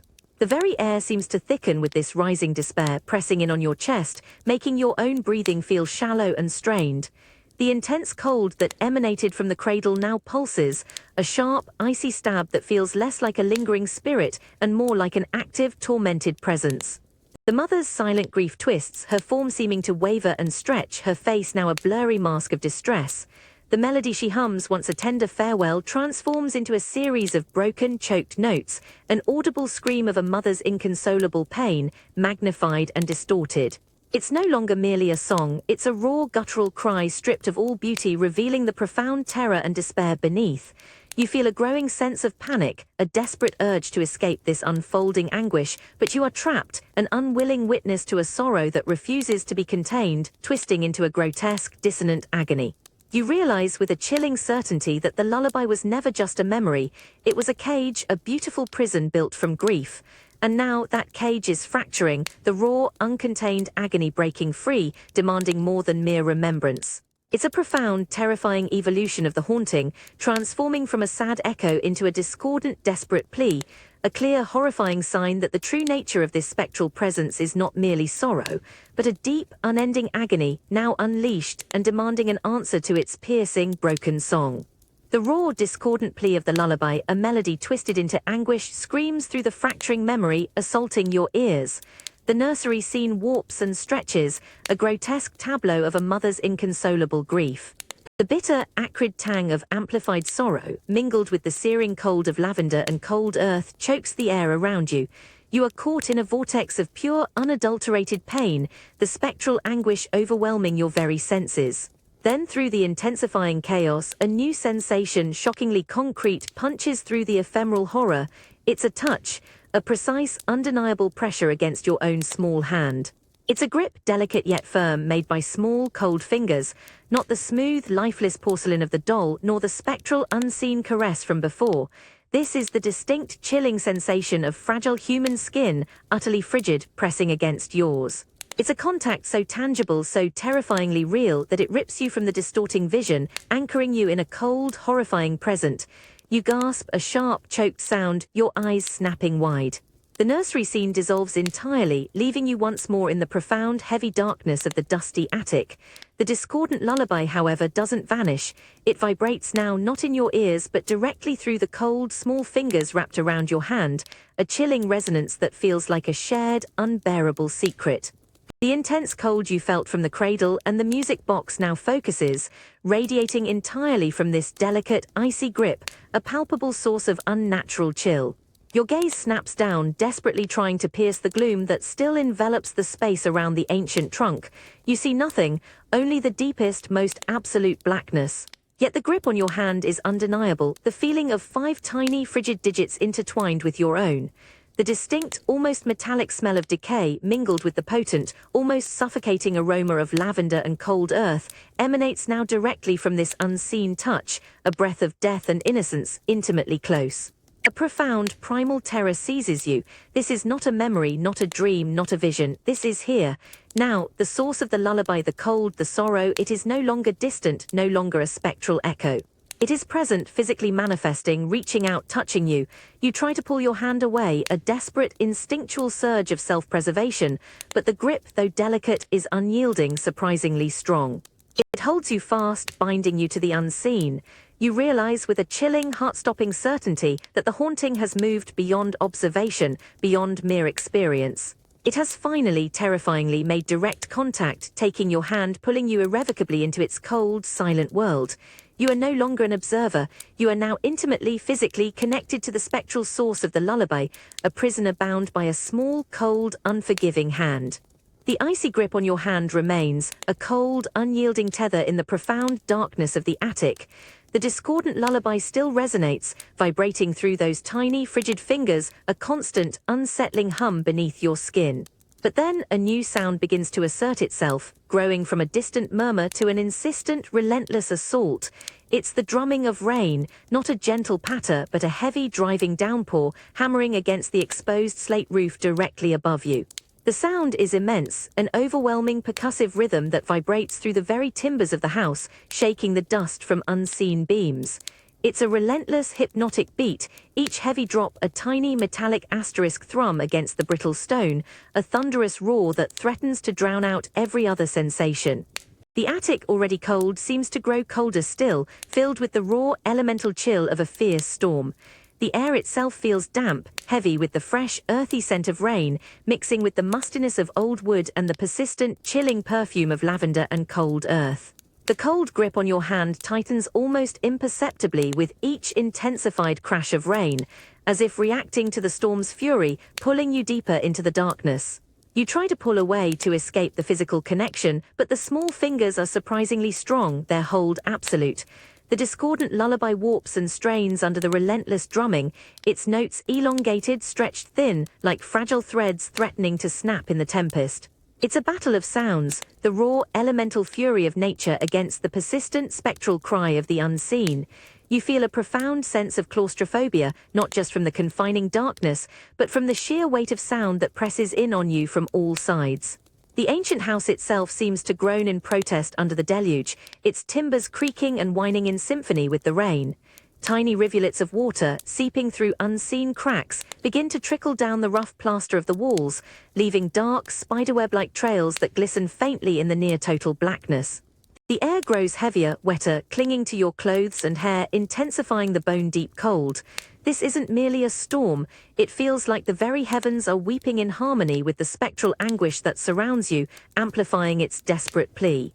The incessant drumming of the rain is a soundtrack to an unseen drama, a relentless primal beat that underscores the horrifying intimacy of your current predicament. You realize with a chilling certainty that some stories, some hauntings, are not meant to remain quietly in the shadows. They demand to be heard, to be felt, to be acknowledged, so profoundly that even the elements conspire to amplify their cries, turning a simple downpour into a terrifying, relentless chorus of sorrow and despair. The storm outside isn't just a weather event, it's a living, breathing extension of the haunting itself, its relentless drumming a chilling accompaniment to your inescapable grasp. The relentless drumming of rain on the slate roof, a furious, booming crescendo, now fills the attic with its deafening roar. Your small hand remains trapped in the icy, persistent grip of unseen fingers, the discordant lullaby still vibrating through your bones. The air is thick with the scent of damp earth, old dust, and that potent, chilling lavender. You're overwhelmed, a prisoner in the darkest heart of the storm and the haunting. Then, for a breathtaking, terrible split second, the world outside explodes in a searing flash of white. A blinding bolt of lightning tears across the sky, momentarily searing the gloom from the attic, illuminating the torrential downpour outside with a stark, terrifying brilliance. And in that instantaneous stark light pressed against the rain-streaked, grimy windowpane high above you, you see it. A face, small, pale, and utterly forlorn. It's a child's face, indistinct in its features, yet undeniably there, pressed against the glass as if peering in from the raging storm. Its eyes are wide, dark pools of bottomless sorrow, streaming with what appear to be endless, glistening tears. They mingle with the relentless rainwater that streaks the pane, blurring the distinction between nature's sorrow and this spectral grief. The tiny mouth is slightly agape, as if in a silent scream or perhaps in the very act of singing. The flash vanishes as quickly as it came, plunging the attic back into a darkness that feels even deeper, more profound than before. But the image is burned into your mind, a haunting afterimage behind your eyelids. The icy grip on your hand tightens violently, a sudden, convulsive squeeze that sends a shock of intense cold through your entire arm. The discordant lullaby, which had been a mournful hum, now crescendos into a frantic, piercing wail, vibrating through the cold fingers, through your arm, through your very skull, an unbearable symphony of pure, unadulterated anguish. The overwhelming cold from the unseen presence intensifies, becoming an all-consuming chill that seems to emanate from every pore of your skin. the potent scent of lavender and cold earth suddenly becomes a suffocating cloud, a fragrant shroud that chokes your breath. You realize with a horrifying, gut-wrenching certainty that the weeping face in the lightning-struck window was not an illusion. It was a direct, undeniable manifestation, a spectral visitation demanding to be seen, to be acknowledged. The child is here in the storm in the dark, and its pain is now yours. You are no longer merely witnessing a haunting, you are intimately, terrifyingly part of its unbearable, eternal sorrow, bound by a small, cold hand, staring into the tear-streaked eyes of a past that refuses to stay buried. You are the audience to its eternal weeping, and its spectral eyes, even in the darkness, are fixed on you. The blinding flash of lightning, the weeping face, the icy grip on your hand, the wailing lullaby, all of it culminates in a final, deafening crash of thunder that rattles the very foundations of the house. Then, abruptly, it vanishes. The storm's fury ceases. The discordant song, the overwhelming cold, the suffocating lavender scent all dissipate, leaving behind only a profound, almost absolute silence. You stir, your small body aching, as if you've wrestled with something immense and invisible through a long, terrible night. Your eyes, gritty and sore, peel open to a new, unexpected reality. Light. Not the harsh glare of the asylum, nor the sickly yellow of gas lamps, but a soft, golden radiance. It streams through the grime-caked windowpin high above you, cutting through the attic's perpetual gloom, illuminating dust motes that dance like tiny, peaceful stars in the newly calm air. The storm is gone. The relentless drumming of rain has ceased entirely, replaced by the gentle, almost melodic drip of water from unseen eaves, a soft punctuation in the pervasive quiet. The air, though still cool and tinged with the mustiness of old wood, feels cleaner, lighter, entirely devoid of that suffocating chill and the acrid sorrow that had permeated it. There's no longer any sign of the intense, chilling lavender and cold earth scent.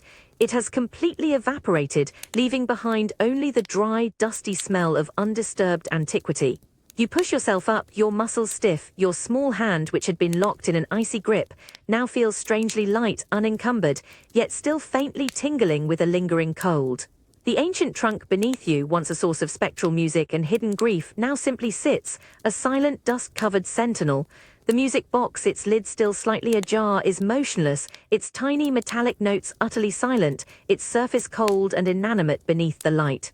This is a quiet so profound, a peace so absolute, it feels almost unnatural. The house, which had groaned and creaked with 1,000 hidden complaints, is now utterly still, a sleeping giant basking in this unexpected, golden light. There's no trace of the spectres, no lingering sense of torment. It's as if the night, with all its horrors, has been washed clean, leaving behind a tranquil, sun-drenched silence. But beneath this beautiful, almost perfect calm, a subtle prickle of unease remains. This sudden, absolute peace feels too complete, too perfect, a silence that seems to hold its breath. You realize with a chilling certainty that some moments of profound calm are not an ending, but merely a lull. A false dawn, perhaps masking a deeper, more insidious quiet, a silence that can feel far more terrifying than any storm or spectral wail, because it promises that the true darkness, the deepest sorrow, is merely waiting patiently to return. The sun shines, yes, but the echoes of the lullaby still resonate deep within your bones. The false dawn, that unsettling calm, hangs heavy in the attic. The golden light illuminates the dancing dust, and the only sounds are the gentle, rhythmic drips from the eaves and the soft rustle of your clothes as you cautiously move. Your hand still remembers the icy grip, your mind the weeping face in the storm. This profound quiet, this illusion of peace, is almost more terrifying than the storm's fury. Then, from the very core of this expectant silence, it returns. Not a discordant wail this time, nor the delicate chimes of the music box, but something far more intimate, far more devastating. It's the lullaby, yes, but transformed. Each note is now punctuated by a raw, ragged catch of breath, a profound, heartbreaking sob. It's a sound of pure, unadulterated grief, a child's agony manifesting as a melody, each broken note a tiny, shattering cry. The sound is not loud, not physically assaulting, but it pierces the tranquil silence with an emotional force that makes your chest ache. It emanates directly from the ancient trunk before you, from the hidden compartment where the diary and music box lay. The air around the trunk suddenly grows intensely cold, a focused, icy spear that pierces the golden light, making your breath visibly fog. And with the cold, that impossible scent of lavender and cold earth returns, potent and overwhelming, laced now with the bitter tang of tears. You instinctively reach out, your small fingers brushing against the cold, smooth surface of the music box once more. Its tiny lid, which had been ajar, now clicks shut with a soft, almost imperceptible thud. The lullaby, however, does not stop. It continues, now seeming to emanate from within the sealed box, muffled yet more intense, each note a tearful gasp, a heartbreaking sob that echoes in the sudden renewed silence. The ancient trunk itself seems to shudder, a faint tremor running through its dust-laden wood beneath your hands, as if it too is weeping. The golden light of the false dawn suddenly feels mocking, a cruel contrast to the profound, inconsolable sorrow that now fills the attic. There's no escaping it, no hiding from it. The haunting isn't a storm to weather or a shadow to banish. It's an eternal grief, an unending cry, forever bound to this place, to this hidden box, to this spectral lullaby. You realize with a chilling certainty that the peace you felt was a deception. The story isn't over, it's merely deepened, revealing the raw, unceasing pain at its heart. The lullaby, now a heartbreaking sob, is a constant, devastating reminder of a love and loss so profound, so unending that it has transcended time, remaining forever trapped, forever weeping in the quiet, dusty corners of the world, demanding not just to be heard, but to be deeply, profoundly felt forever. And you, it seems, are its new, unwilling confidant. The heartbreaking sobs of the lullaby, muffled yet insistent from within the closed music box, drag you from the attic's false dawn. Suddenly, the stale dust and old wood are gone, you're back. You are standing in the nursery, that perpetually cold, gaslit chamber that was the genesis of all this sorrow. The air is thick, oppressive, a palpable weight of stagnant grief that presses in on your chest, making each breath a conscious effort. It's colder here than ever before, an unnatural, piercing chill that seems to emanate from the very walls, settling deep into your bones. The rhythmic creak-creak of the rocking chair is deafening now, a frantic, desperate rhythm that dominates the room. It sways violently, rocking back and forth with an unseen force, its ancient wood groaning in protest. The sickly yellow gaslight struggles to penetrate the gloom, casting agitated, dancing shadows that stretch and shrink like agitated specters across the peeling wallpaper. The oppressive stillness is broken only by the rocking, and the faint yet piercing sounds of a child's broken sobs, those very notes you heard from the music box, now resonating from the empty cradle. The scent of lavender and cold earth, always present, now feels overpowering, suffocating. It's raw and acrid, mixed with the metallic tang of deep, unhealing sorrow burning in your nostrils. Your gaze, wide and frantic, falls upon the cradle itself. It sits, cold and empty, yet emanating a profound, focused chill that makes the air directly above it shimmer with an unseen energy. The rhythmic rocking seems to intensify around it, a frantic dance of sorrow. You feel a profound sense of confrontation. This is it, the heart of the haunting, the epicenter of the spectral lullaby, raw and exposed. Every touch, every scent, every sound you've experienced has led you to this moment, to this room, to this unbearable vortex of grief. The air thrums with an unspoken demand, a desperate plea for understanding, for peace, for an end to the unending sorrow. You are no longer merely witnessing a memory, you are standing in its raw living presence, an invited, perhaps trapped participant in its final desperate act.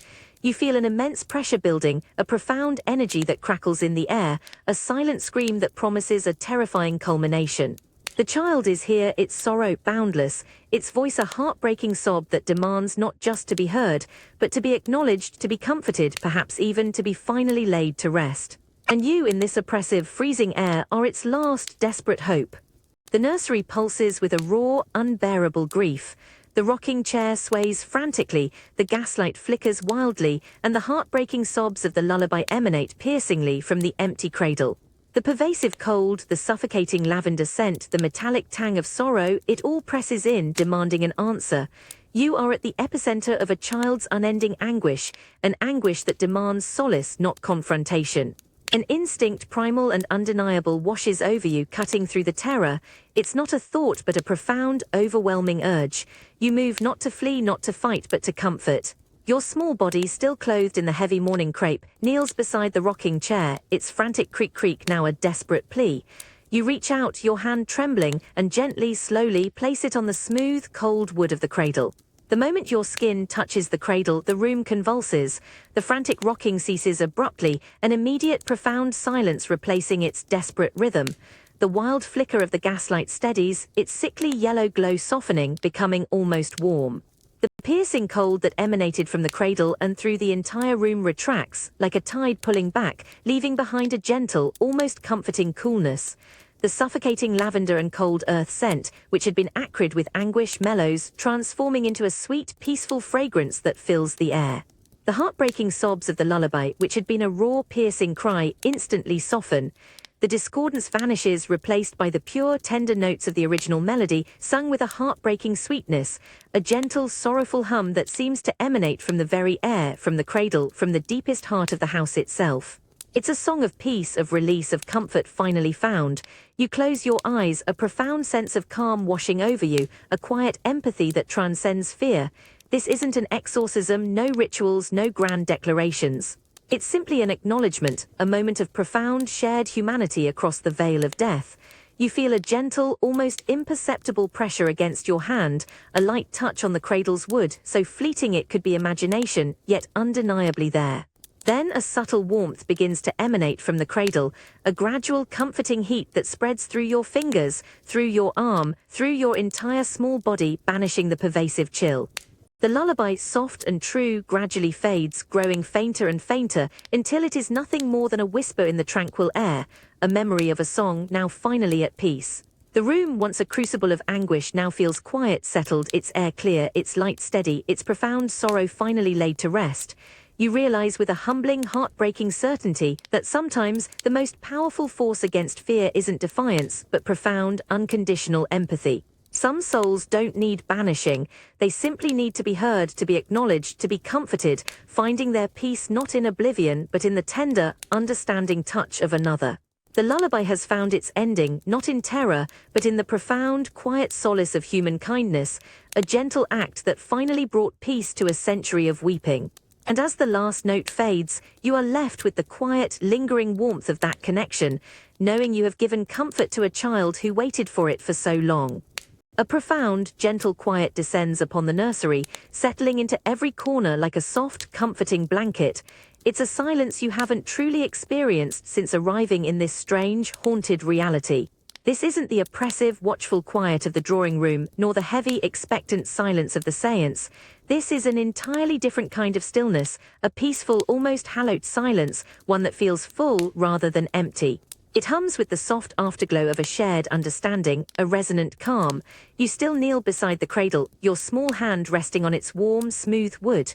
The last faint whisper of the lullaby has completely faded, leaving behind only the gentle rhythm of your own breathing. The air, once thick with sorrow and the acrid tang of cold earth, is now clear, light, and surprisingly fresh. The lingering scent of lavender has transformed from an unsettling presence to a delicate, comforting aroma, subtly perfuming the air, a gentle memory rather than a haunting plea. The rocking chair, which had swayed so frantically, is now perfectly still. Its ancient wood, no longer groaning in protest, rests in a quiet repose, a silent sentinel of peace. The gaslight, which had flickered so wildly, now burns with a steady, mellow glow, casting soft, unwavering shadows that offer comfort rather than menace. The room itself, stripped of its spectral torment, feels lighter, cleaner, almost inviting. The cold, which had been a constant companion, has entirely vanished, replaced by a subtle, pervasive warmth that seems to emanate from the very heart of the nursery, a gentle, healing heat. You rise slowly, your small limbs no longer stiff with fear or fatigue, but infused with a strange lightness, a sense of quiet grace. The heavy morning crepe you wear no longer feels restrictive, it feels like a soft, comforting shell. You look around the room not with dread but with a profound sense of quiet observation. The peeling wallpaper, the worn floorboards, they are still there, testament to the house's age, but they no longer hold the weight of unspoken anguish. They simply exist, imbued now with a quiet history, a memory that has found its resolution. This is not the end of the house's story, perhaps, but it is an end to its most profound sorrow. You realize with a peaceful, resonant certainty that true silence isn't always about the absence of sound. Sometimes it's about the presence of peace, about a resolution so complete that it fills the space with a quiet, profound contentment. It's a silence that speaks volumes, a testimony to a shared moment of empathy that brought solace to the restless and peace to the tormented. The spectral lullaby may have faded, but its quiet resolution lingers, a testament to how even the deepest, most enduring grief can, with a touch of understanding, finally find its peaceful, quiet rest. The profound, peaceful silence of the nursery now feels almost like a warm embrace. The light from the gas lamps is steady, mellow, no longer dancing with unseen anxieties. The air is fresh, clean, carrying only the faint, sweet memory of lavender. You stand in this quiet room, your small hand no longer on the cradle, but feeling the lingering warmth it imparted. The terrifying weight of the haunting has lifted, replaced by a deep, quiet calm. But even in this profound stillness, you become aware of it, a lingering echo, almost imperceptible. It's not a sound that registers in your ears, not a vibration in the air, but a whisper in the deepest chambers of your mind. A single pure note, the final perfect note of the lullaby suspended in the tranquil air. It's not sad, not mournful, and certainly not discordant. It's a note of profound peace, a soft resonance that pulses with the quiet, comforting warmth that still tingles in your hand. This isn't a phantom returning or a warning. It's an afterglow, a gentle memory. You feel the ghost of that harmonious note deep within your own chest, a sympathetic vibration, a final soft caress on your very soul. It carries with it the delicate, ethereal scent of lavender, now completely disentangled from any cold or sorrow, simply a sweet, lingering fragrance of solace found. It feels like a breath, a silent exhalation of relief, a final, quiet blessing. The rocking chair remains utterly still, a testament to rest. The cradle, now simply an old wooden object in a peaceful room, seems to hold the faint impression of that warmth, a residual comfort. You look around, not for a presence, but for confirmation of this newfound quietude. The house, which had groaned and sighed with 1,000 sorrows, now breathes with a profound, almost imperceptible rhythm of peace. It's settled. The long, spectral vigil is over. You realize with a quiet, profound certainty that some stories, even when they reach their end, never truly vanish. They leave behind a lingering echo, a final note that hums in the memory, transformed by understanding and empathy. The spectral lullaby is gone, its torment lifted, its sorrow comforted. But its echo remains, a gentle, quiet hum, a reminder that even the deepest pains can find a quiet harmony, leaving behind not a haunting, but a forgiven, peaceful note resonating softly through time, a testament to love's enduring, quiet power. You carry that note with you now, a silent, precious gift.